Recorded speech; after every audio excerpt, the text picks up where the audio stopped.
Hello, everyone. I'm Captain Logan, and it's not Spawn year. It is day 18 of my comic review video day calendar, and today we're going back to Spider-Man, taking a look at an issue that came out the year I was born. This is Spectacular Spider-Man number 92, another series that I have lots of issues of but haven't read a ton about, and I picked this one because it's a really weird cover, and I had to know the answer to this question, which is, what is the answer? I really piqued my curiosity. I was also in the mood to take a look at something during the black costume era, and so this is what I went ahead and grabbed. This is not at all what I thought it might be, and you might be a little bit surprised and shocked if you're not aware of this to find out what the answer is. I thought perhaps there was a major story point about Peter and Felicia Hardy's relationship that I wasn't previously aware of, and maybe he popped the question at some point, and this is the answer to whether or not Felicia Hardy is going to say yes to that proposition, and that is not at all what it is. I thought that based a little bit on the two-part what if that I've always liked. That's what if Peter Parker married Felicia Hardy, or what if Spider-Man married Black Cat, and I don't know if he actually ever proposed. I'm sure somebody will tell me in the comments, but once again, that is not at all what is going on here. So this is written and drawn by Al Milgrom, and that's not a name that I immediately recognized, but he was a big workhorse for Marvel for decades and worked at all the other major publishers, or at least a lot of them. At DC, he co-created Firestorm, a little tidbit that, again, I wasn't aware of because I didn't know this name right away, but I'm glad I looked into him a little bit because he's really interesting. He inks Jim Starlin a lot, and after he lost his staff job at Marvel in the early 2000s, that's primarily what he did. He also worked on some creator-owned stuff, and I wouldn't be surprised to find that he's still working. He's in his early 70s as of this recording, and I think he's still in the business. I'm not sure. But more than a tidbit, if you happen to be Al Milgrom, like I said, he did lose his job at Marvel in 2001, and interestingly, it's because he put hidden, less than flattering comments in the background of a one-shot that he drew. It was just really random. It was a Universe X special called Spidey, which I've never read. That's a weird little tie-in thing, and I've never read Universe X either. Earth X I own, and I've read that a couple of times, or maybe I read Into Universe X at one point. I say into that. Now I'm trying to remember which came first. I think it's Earth X and then Universe X. Anyway, so that was kind of surprising to find out. And another interesting little piece of information about him is he has an homage in the first Ant-Man movie, where the hotel that Scott stays in that movie is called the Milgrom Hotel, and it's kind of cool that his namesake is in there and that one of the movies paid tribute to him like that. I don't know why that one specifically, because he doesn't have any credits on, that I found anyway, on solo Ant-Man books. That's not really what he's known for, but he was known for some Avengers stuff, particularly West Coast Avengers, so maybe he wrote specifically some Ant-Man stuff that I'm just not aware of. But you're not here just for a history lesson. Let's get into this issue and find out what the answer is. So the answer will turn out to be a person, and that person is this guy who is in shadow in a scene that kind of bookends the book, or I should say two scenes that are like this that bookend the issue. You've got Kingpin hiring what initially looks like maybe a ninja or like a purple Zorro wannabe or something to go, and at first I'm thinking kill Spider-Man, but it turns out that in real typical supervillain fashion, so that we can elongate things, decompress our story, he's going to send this guy who will turn out to be a supervillain called The Answer. Nobody's favorite Spider-Man villain, probably a Spider-Man villain most people have never heard of before, and I guess Al Milgrom also co-created The Answer. Good job, Al Milgrom. Wait till you see his full-blown costume. It's wonderful.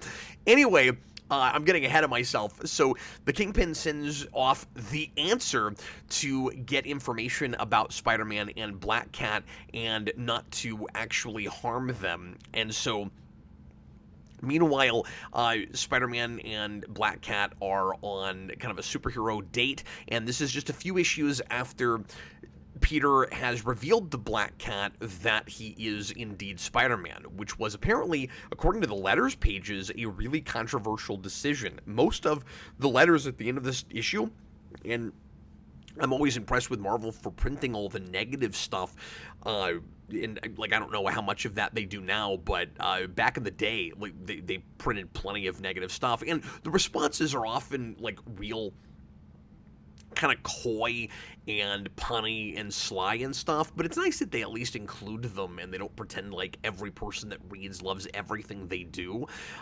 Always respected that. But anyway, kind of a controversial decision where people felt like, and I've not read that issue.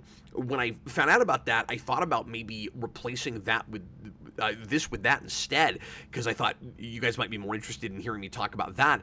And my rule this year is I'm only doing stuff that I actually physically own, so I could go look at that in digital, but I'd be breaking the MO for this show, so I don't actually have that. I have the issues surrounding it, but I'm missing that one, so hopefully I can gap fill that at some point. I don't know what that costs. That's probably a key issue because it's the first time, not only does he reveal his identity to Black Cat, but it's apparently the first time that ever really happens. There's a mention in the letters pages of a real obscure moment where he tells some other guy, but they both choose not to, ever reveal it, and so it's a little bit of a different situation, I suppose.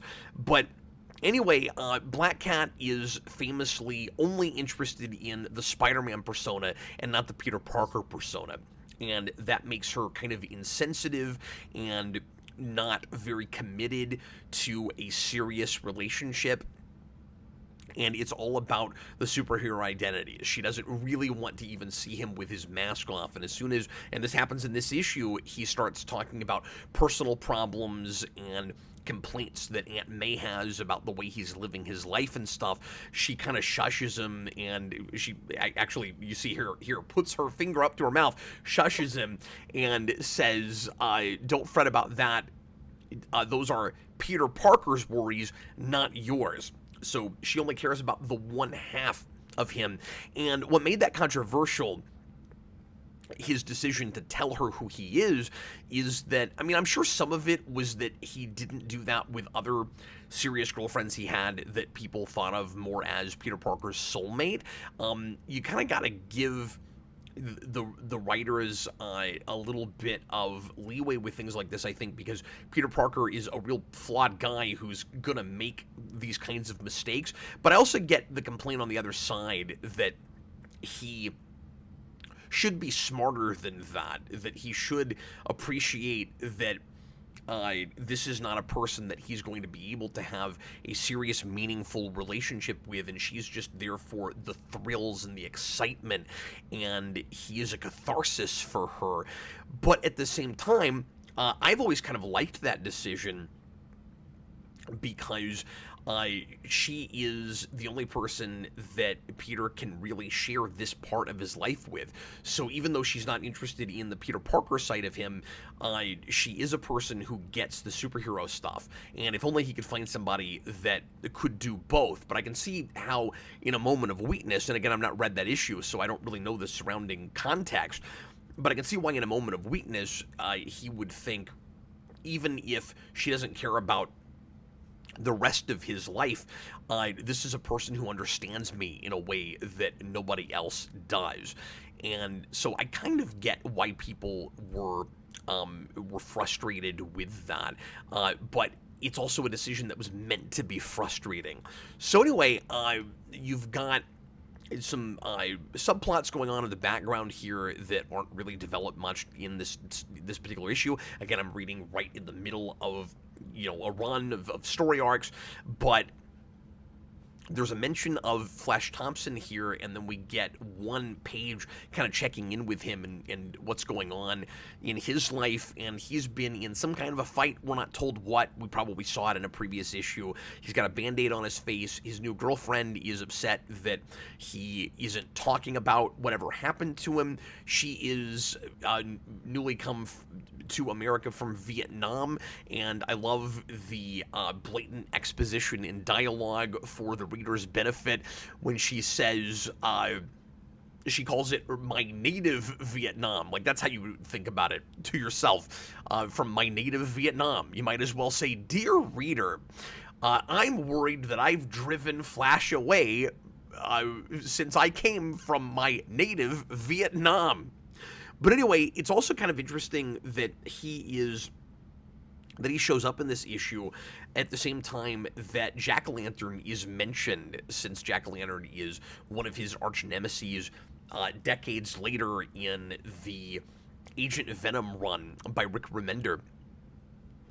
So Peter is dealing with a lot of typical personal problems. This is real classic kind of consummate Spider-Man stuff. This is what I come to Spider-Man for. I really enjoyed this. You've got money woes. He is having a hard time cashing checks because he doesn't have enough money in his bank account, and he is dealing with Robbie Robertson, who is upset with him because he goes over his head. Robbie is the new chief editor at the Daily Bugle, and Peter is just used to going to J. Jonah Jameson with his pictures. So he's got these new pictures that he actually didn't take, that Black Cat did. And one of the things that's kind of interesting about this is Black Cat is, for whatever reason, a better photographer than he is. And so even though she's not interested in his personal life, she also is better at some of the things in that side of his life than he is. And I don't know how jealous he is of her for that, but it's kind of a cool dynamic that I wanted to see, that I wanted to learn more about. And so Robbie is feeling the pressures of being the new editor, and he snaps at Peter for going to Jameson instead of him. This is another one of the situations where I find it difficult to decide if Peter is being, from the writer's standpoint, unreasonably unreasonable, like unsympathetically unreasonable, or if I should buy that this is in his character at the moment to do this, where he's not being very sympathetic to other people's needs, he's not being compassionate enough. Maybe Black Cat is even rubbing off on him a little bit with that, where he's, in his own little world and not thinking enough about the people around him. And so he goes to the Bugle, he's not thinking about Robbie's new position, and he just goes to Jameson because that's what he's always done. But there's also a part of me that goes, yeah, but Jameson's in that new role, and are we just kind of easily manufacturing dramas? So I struggle with those things with a couple of elements with this issue, and I probably would with this story at large, where my question is this, again, in Peter's character to make some of these mistakes, or would it read with more of the story around it and more of the history at large, with stories in Amazing as well, like his character is being regressed in kind of a CW TV way in order to create a dramatic situation. But of course they reconcile and everything is okay at the end of the day, but Peter is not paying his bills, he is having to hide from his landlord, and the only good things in his life right now, new things, are, he thinks anyway, his relationship with Black Cat, and that is, of course, a questionable choice, and I think it's supposed to be, whether it's really a good idea for him to date her. And he's also got the alien costume, which will, of course, turn out to also not be necessarily the good thing that he thinks it is. And it's fun with these early days seeing him deal with the rules and how exactly the costume works, the way it slips in and off and on him. And then you get the wonderful costume that is just laugh out loud hilarious for The Answer, One of the most preposterous and convoluted villains I think I've ever seen. I want an action figure for this guy. This guy's nuts. So he's got a huge exclamation point on the front of him, and his ability is basically to, for the sake of the story that's being told, retroactively, he has come up with the answer to solve any problem, to defeat any person. I don't know if it's a superpower. It would about have to be, because his answers are kind of obvious, and it feels like a power where he looks at a problem and his ability seems to be, oh yeah, the way you would solve that is by having this ability that I didn't have before.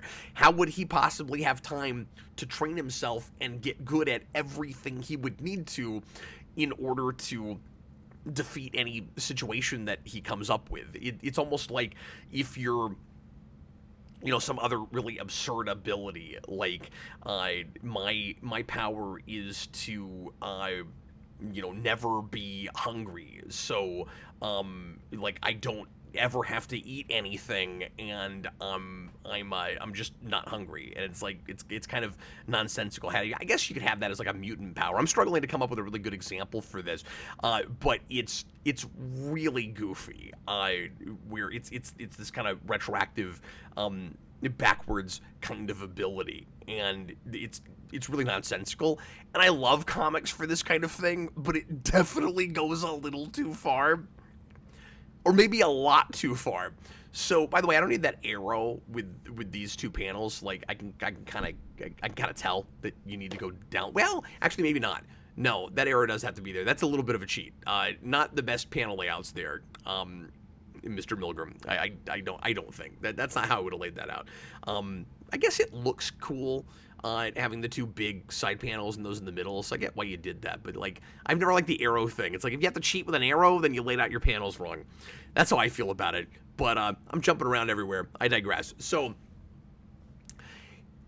he shows up in order to test both Spider-Man and Black Cat to bring information back to the Kingpin. And the answer to defeating Spider-Man is, oh, he's very fast, so I have to be faster. So he just is faster. And I have to be more agile, so he's just more agile. And I don't know how, again, he's had time to get good at all of this stuff. And then he's basically like 60s Batman's utility belt come to life. He gets in any kind of a trap, like Batman would in a death trap, and then you work your way backwards and go, oh, I knew about this all along, so I had this thing in my belt. That's this guy, except he doesn't have any contraptions or anything. He, like, is the contraption. So he is able to get out of Spider-Man's webbing because he's coated himself with something that trumps that, and he's able to break out of it. And there's a part where Spider-Man says, like, nobody has ever done that before, and I do not know if I buy that. That I'm sure if you went back and looked at old Amazing Comics, there are places where somebody gets wrapped up in webbing and breaks out of it because they're super strong or something. You can't tell me that no one has ever broken out of Spider-Man's webbing. And this is where Black Cat's bad luck powers come into play, and I found myself wondering if this was during that period. I figured it must be, because Kingpin is involved here and knows that she is dating Spider-Man, and so he's kind of trying to kill two birds with one stone. I also feel like this guy could probably have taken them out if he wanted to, or he had a real good chance at it. And again, he's kind of like a Power Rangers villain, where it's like, I've got them right where I want them, and then I'm gonna leave so that we can have our big Megazord fight later. You gotta fit everything into the formula. So he doesn't attack Black Cat because he knows about her powers. And if he attacks her, something bad will happen. Who knows what? You know, actually, that's probably the best example of his kind of power, if being the answer is indeed a superpower. Now that I'm thinking about it, it actually is a little bit like Black Cat's bad luck powers, where, like, I don't understand how those powers work at all. You have some kind of control over fate or destiny or time or something where a person will just like accidentally do something stupid, or the universe will like coalesce to your will because you have the power for that to happen. It's not biological. It doesn't really make sense. I don't know how that works. And the answer is just like that, except we're not told that he has a power. So it's even weirder with him. But yeah, so this is kind of smart on his part, and I wish this was more of what we got for this character. I like the idea that you'd have a character kind of like the Riddler, who's the other side of that, who's the answer. So instead of coming up with impossible questions nobody can solve, he's always able to solve problems that nobody thought were solvable. It's the reverse of that. It's the other side of it. I think that's pretty cool. And so he goes, oh, I know about the bad luck powers. So my answer to that is I just don't fight you. And you can't win when I'm fighting Spider-Man, because I know how to deal with him, and I'm not going to attack you directly. And that works for a while, and then he gets hit with the webbing. And then Spider-Man gets clumsy, and I'm thinking, oh, somehow it must be the bad luck powers. Now, her powers don't seem to affect him because he never attacks her. So it's not like they're fighting crime together and he's constantly being clumsy and clunky and making mistakes. But he does do that here as a plot contrivance so that the answer can learn something about how the black costume works. So he accidentally runs his leg into some bricks, and it hurts real bad, and it tears it makes a rip in his costume right where his knee is, and then the costume fills it in because it's the alien suit, of course, from Secret Wars, as it says in the footnote at the bottom there, Secret Wars. And he and then he's fine, and he moves on, although it hurts, and that makes it difficult for him to fight the answer after this. That is an intercompany crossover I want so bad now. I really want DC, even now, I want DC and Marvel to get together to make the very important crossover one shot, The Question versus The Answer. I need it so bad now, and I would be reviewing a single issue of The Question tomorrow because I'm doing this. If only I had one. That's not a character that I collect, and I went to look to see if maybe I had 1 or 2 issues of that, and I don't. So maybe I'll find something with The Question in it, because I have a lot of issues of 52, and I think The Question is in that, because Rucka does stuff with The Question and made Renee Montoya the new Question and all of that. So I probably have something with The Question, and I may do that. But anyway, I digress. So the whole reason that happens is the knee skinning thing happens is so the answer can be like, oh, here's this information about the suit that I can bring back to the Kingpin, which he does right at the very end. And I'm going, once again, does it have anything to do with bad luck powers? Because it seems really contrived, really convenient that happens when it happens. And we do learn that there's something mysterious about the bad luck powers that Black Cat is not aware of, that there's more to it, and we kind of put a pin in that, and it's left as a cliffhanger and something exciting to find out about later. But I don't think it's supposed to have anything to do with that. Maybe another thing that I do find kind of interesting here is that Peter bears his soul to Black Cat to Felicia a few issues before this. I Am Spider-Man, and she is keeping stuff from him while he has decided not to keep stuff from her. And I'm sure that will be kind of the straw that breaks the camel's back eventually, where she thinks, I'm afraid of how he'll react, so I'm not going to tell him about the bad luck powers. And meanwhile, he's trusting her a lot more than that, and so I'm sure that will ultimately get her into trouble. I like the way she's handled in how independent she is, and how kind of unabashedly, unapologetically superficial she is about this relationship. She just wants to have a good time. She is very open about that. She's not pretending like this is any more than it is, and Peter obviously wants it to be more serious than that. But The only thing I don't like about the way she's handled in this, and some of the letters in the letters pages complain about this from previous issues, that too often, even though they're supposed to be partners, she's treated like a damsel in distress, is she's off doing her own thing, and she talks a big game like nothing bothers her. She's not afraid of anything. And she realizes she's being followed by who turns out to be the Answer. And she panics, and she admits later that she panics, that this was a mistake, but I don't buy really that she would do this with what we know about her.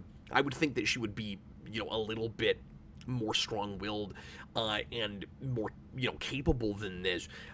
She kind of stupidly goes to Peter's apartment and thinking that she's being followed, even though she knows that he's Spider-Man, and she'd be bringing whoever is following her to his doorstep.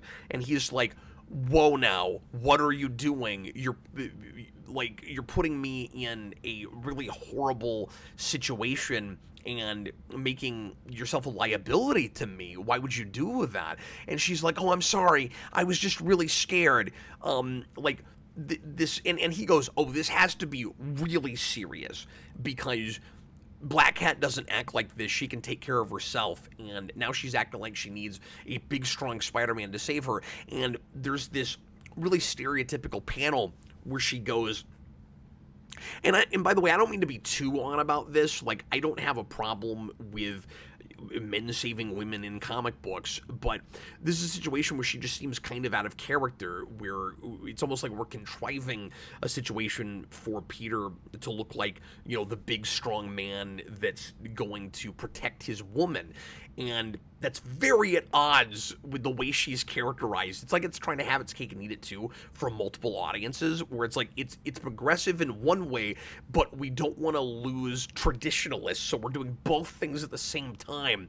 And I don't know if that's harsh. That's how it reads. And there's this, especially because of the panel where she says, well, I always feel safe when you're around. And I'm like, that is not why you're dating him, very clearly. So I didn't really care for that.